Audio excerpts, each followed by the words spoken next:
And we kind of put it off as like, yeah, one day the rapture will happen. But if you really think about it, if the rapture happens today, are we actually ready for it? Are we ready to see our Lord?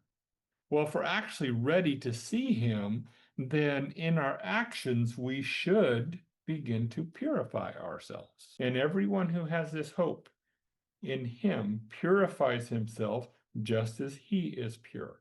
Now, he's not talking about in the context us obtaining our own salvation. We already have our salvation.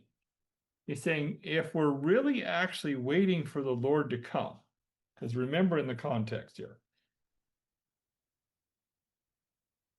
he's talking about the fact that from verse 3, behold what manner of love the Father has bestowed upon us, that we should be called the children of God, and we are the children of God in verse 2, even though it's not yet revealed what we will be, but when we see him, we will be like him, so everyone who has this hope purifies himself. You're going to remove those things that are related to the world system and related to the sin nature and manifestations of that. You're going to start using what God has given to us pertaining to life and godliness and live out a life of righteousness so that we are anticipating Christ's return and we're ready for it. Be prepared so that if God gives you the opportunity, you're ready.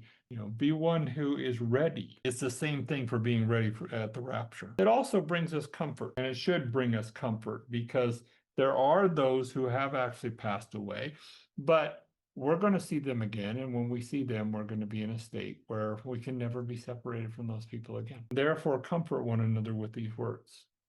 And he's talking about the rapture of what's actually going to happen. And not only me only, but also all who love his appearing or his appearance.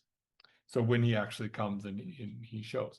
So if we're actually loving his appearance, we are going to live a lifestyle that anticipates his appearance. Focusing on that.